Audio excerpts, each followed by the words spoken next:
Welcome to Praise, Prayer and Preaching with the Reverend Dr. Keith Garner, Superintendent and CEO of Wesley Mission. This is the second in a short series where I'm looking at words that I believe transform our lives. And perhaps for thinking Christians, words that transform the whole way in which we understand the impact of the Christian faith. And the word I'm talking about tonight is the word grace. It's a word that Christians are very familiar with. We talk about it. Certainly if we sing hymns and songs, old and new, it permeates very often the lyrics of such songs and hymns. But do we really understand it? One writer described grace as the last great theological word that hasn't been spoiled. Now, I think what the writer was trying to say is when you look at them all, hope, love, lots of those words have got messed up bits about them. Grace is very difficult to do that with. It's such an important Christian word. We use the word and derivations of it in everyday life. We say we're grateful for kindness that's expressed to us. We say grace before meals. And we talk about someone being a gracious host, all demonstrating something very important. And when someone wants to leave a gratuity after a meal, we say to ourselves, all these words have their link back to what it is we're talking about. Today, it may not be as free as that because when you go to the restaurant, the person waiting may show you where the gratuity may be paid. It's not quite as free as all of that. But grace is a word that I think we really should rediscover its power and meaning. They all point to something that I think is fundamentally important. It's this: it doesn't have to happen. You don't have to give the gratuity. The person at the meal table doesn't have to be gracious. You don't have to say grace before meals, as many don't, and rush straight on. And you certainly don't have to be grateful for kindness shown. And we live in a world where all those things are true. Now we turn to Matthew's Gospel. Let me talk about this for a few moments and then reflect upon grace. In Matthew's Gospel, we come to the laborers in the vineyard. In the parable, there's a strong declaration of grace at the heart of the message that's here. The workers or laborers are employed, some from the crack of dawn. They're there from the very beginning of the day. They have an understanding of what they're going to be paid, and so they set off to work. And then throughout the days, at various 3-hour intervals, people go back and are found to be there. And what we have here is a model of something that really happened. It was the kind of thing until the middle of the last century in many parts of Europe and Africa. That's how people were employed.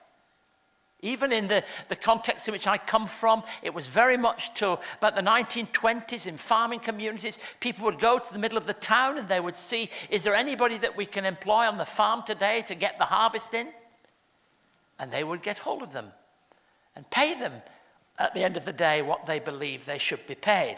And those hired are paid a denarius. Now, a denarius is a day's wage. We don't really have coins like that. We don't have notes like that. But that's what a denarius represented in the common culture of the day. It's not a large amount. It's not something that would easily pay for a large family to be fed. But for one man or woman, it was an appropriate day's pay. And so what we have is those people at different stages of the day. It's important to understand this payment as it is. It's a story about poor workers. This is not a story about mighty, highly paid workers. It's a story about poor workers. And many, many laborers knew what it was really, and still do in many parts of the world, to die because of the hard work that they give to life. However, The ones who'd worked all day. You can just imagine it. You can imagine trying to do this with a team of young people, couldn't you, on a weekend away? You'd say, can you do this drama here? And they'd have the payment for the first one. And you could see the fellow at the end who'd been working all day with a grin on his face. Because as subsequently it goes down the line, he's hoping by the time it gets to him that his 1 denarius might have become 5. Well, after all, he'd borne the heat of the day. He had worked in the scorching sun. None of the modern protections of industry were his, and he might have expected that. But we're told he received exactly what had been promised to him. We're given an insight into how they felt in verses 11 through to 12. It's quite clear. It tells us that they grumbled. They began to grumble against the landowner, grumble against the employer. They'd anticipated a greater payment. Perhaps someone was saying, it isn't fair. Another might go further and say, it isn't just. And certainly there'd be some saying, we deserve more than what we're getting now. The parable, however, is not a trade union description of fair wages. It's not something that a group of employers' federations could come to as an agreement of what should be paid. It's much more fundamental attitudes to the love and grace of God. And it really is a wonderful insight from the teaching of Jesus that shocks us all, really. I'm not being unfair to you, friend. Didn't you agree to work for a denarius? Take your pay and go home, says Jesus. I want to give the one who was hired last the same as I gave to you. Don't I have the right to do what I want with my own money? Or are you envious? And I like these words. Because I am generous. Now we're talking about something more profound. The parable is set with 2 slightly different versions of the same saying. Remember, we don't have chapters in our Bibles, but before the Bible existed, at the end of the 19th chapter that we have in the scriptures, we read those words, but many who are first will be last, and many who are last will be first. And then the story ends with a slightly shortened version of the same truth. So those words are critical to understanding this parable. And the earlier chapter suggests that many people were concerned about rank and order.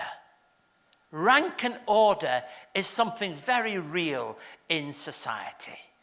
People want to be one peg above another one. There's nothing worse than being in the line, but not very far up the line. There's something about status and order. And I think when Jesus told this story, there was something of that in the hearts, the minds, the responses of those people who had worked a long time during the day, who saw the one who'd come late at night, at 5 o'clock at night, getting the same pay as they might be soon receiving. Jesus draws a radical distinction between how people generally expect to be rewarded and the way God rewards us. Aren't you glad that God does not reward us according to what we do?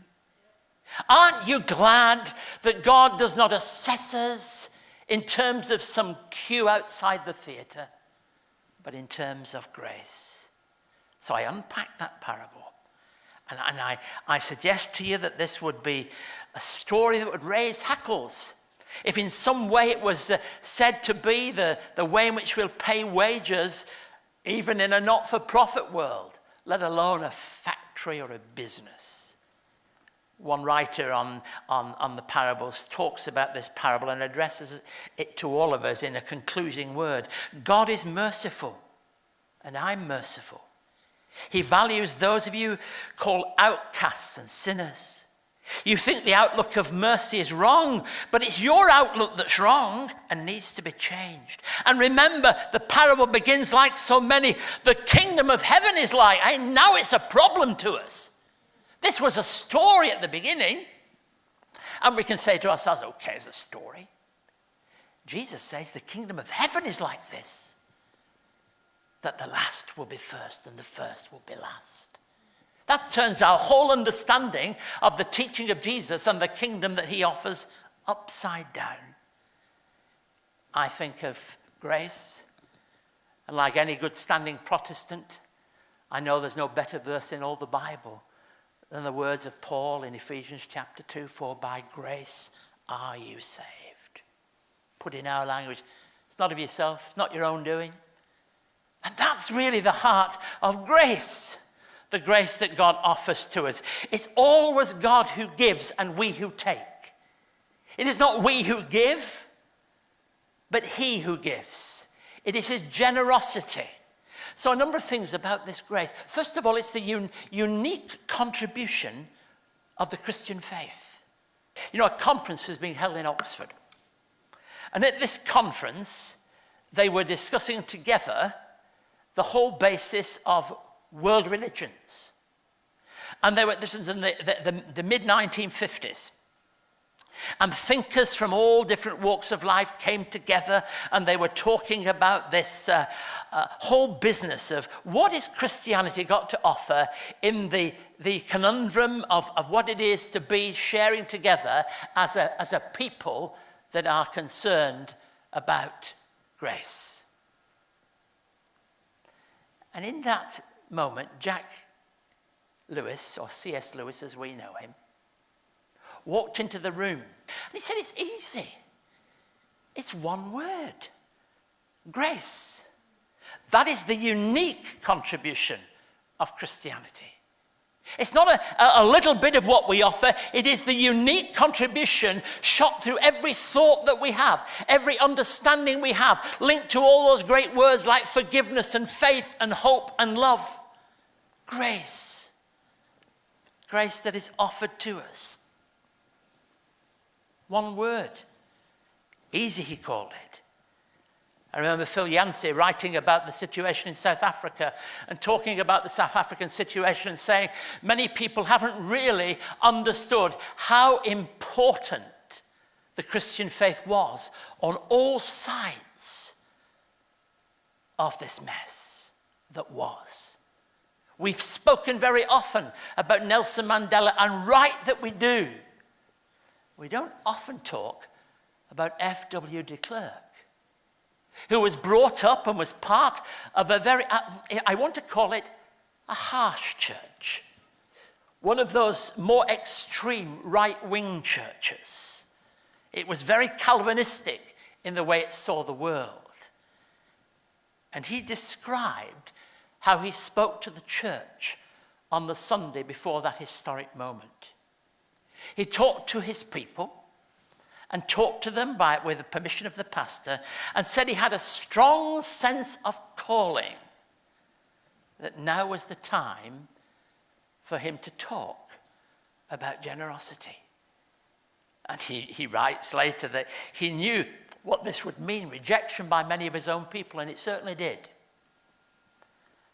That example could be replicated again and again. Albert Schweitzer was a great missionary to Africa. We all know him from if you like, he's one of those great giants that I think even though some of us may feel like we're getting long in the tooth, his story will still remain part of the Christian story. I'll tell you about Schweitzer.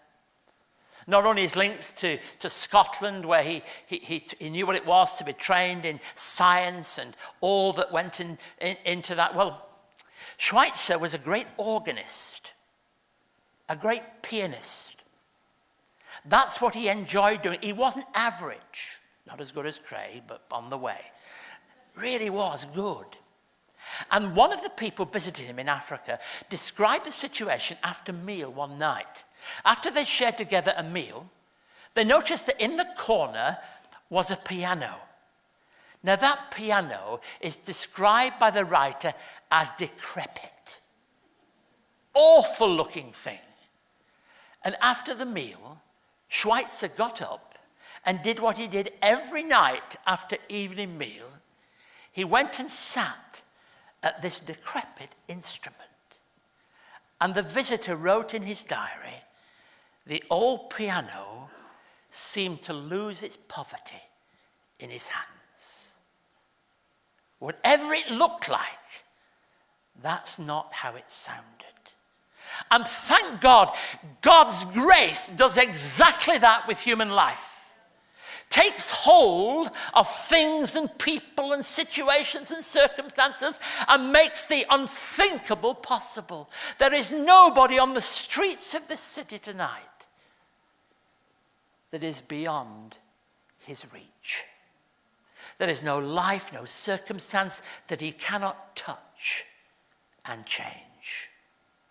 And then secondly, the reward is the same for all who respond.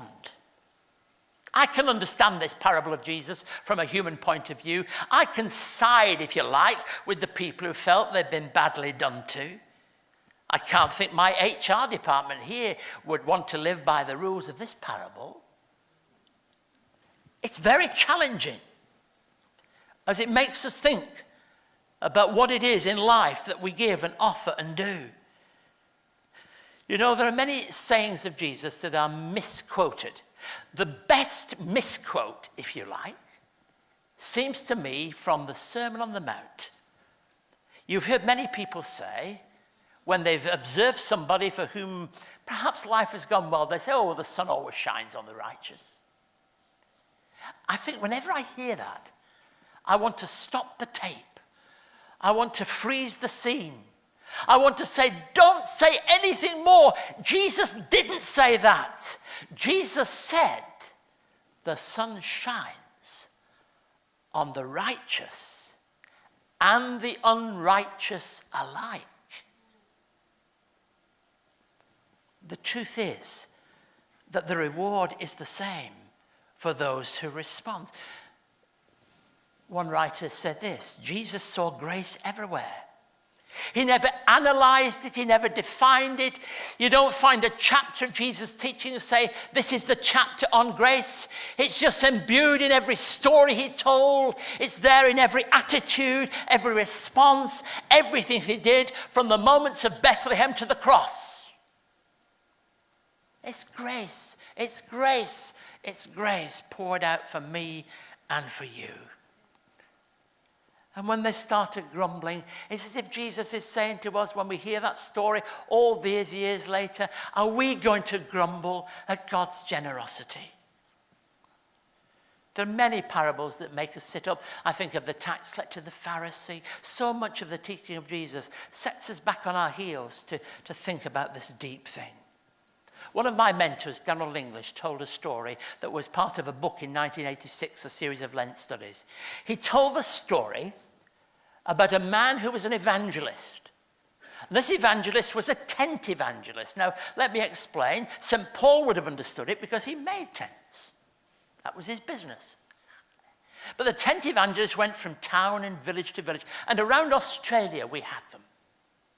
And the tent evangelist set up in a town and would perhaps for 2 weeks preach each night, and the crowds would come from the village and the towns and listen to him preaching. English tells the story of how this evangelist was not a wealthy evangelist, so he had to do a lot of the work.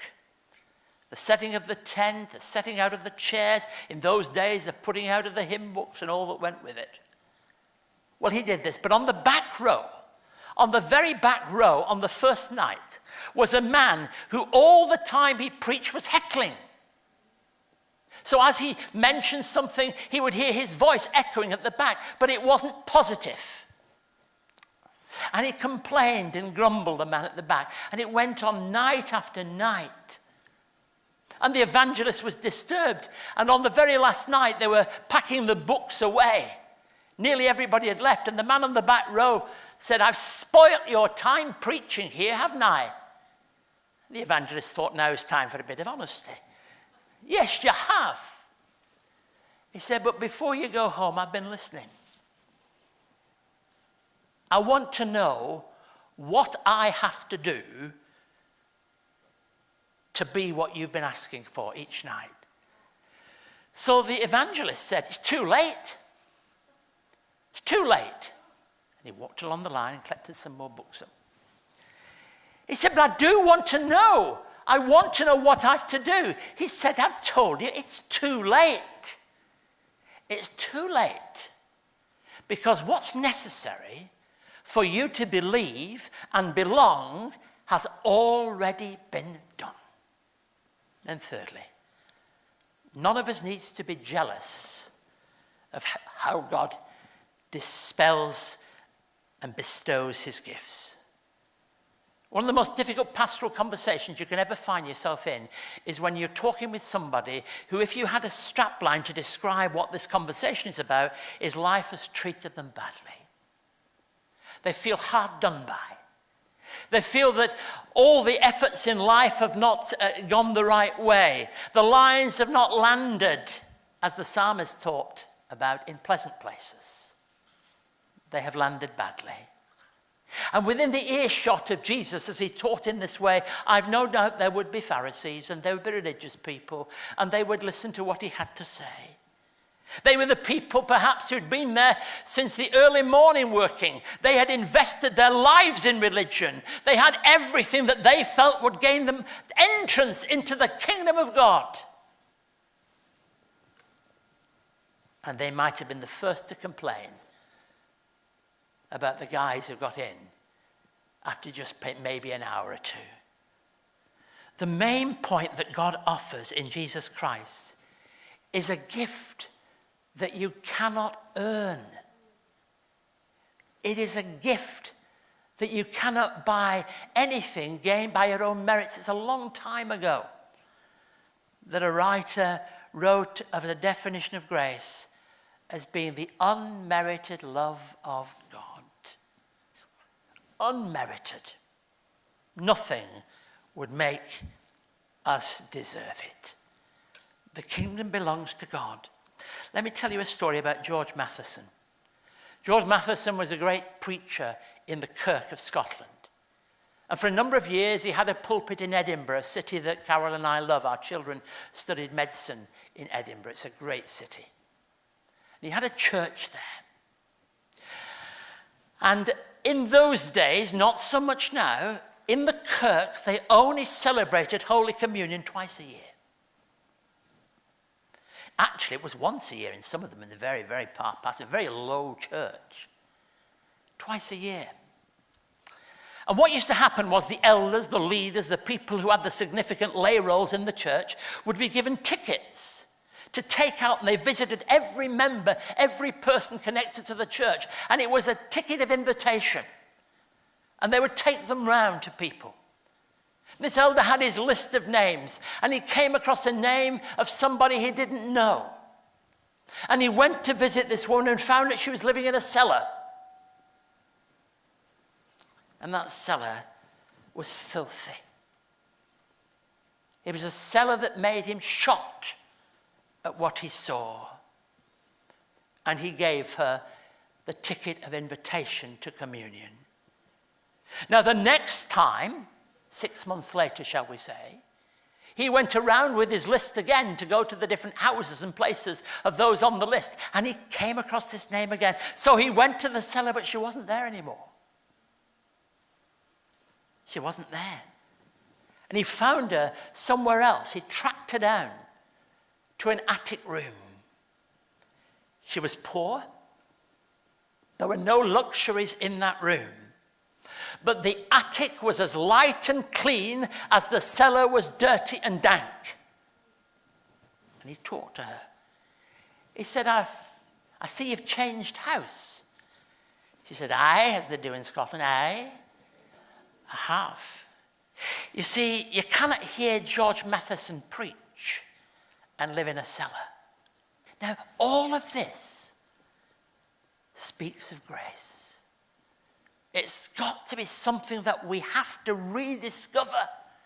For so many of our songs, our thinking about Christianity, it's all about what we offer. And it all begins in exactly a different way. There's an old gospel hymn that has the lines, deep in the human heart, crushed by the tempter, feelings lie buried that grace can restore. Grace is one of the most beautiful words to ever enter our language. Grace accepts people as worthy of kindness, whatever their circumstances. Grace shows warmth to those who have the coldest of exteriors. And grace shows mercy when it's so obviously undeserved. The kind of job I do, I have to read from time to time books on management and all that goes with it. And one of the oft-quoted speeches by successful business magnates of one kind or another is genius is 1% inspiration and 99% perspiration.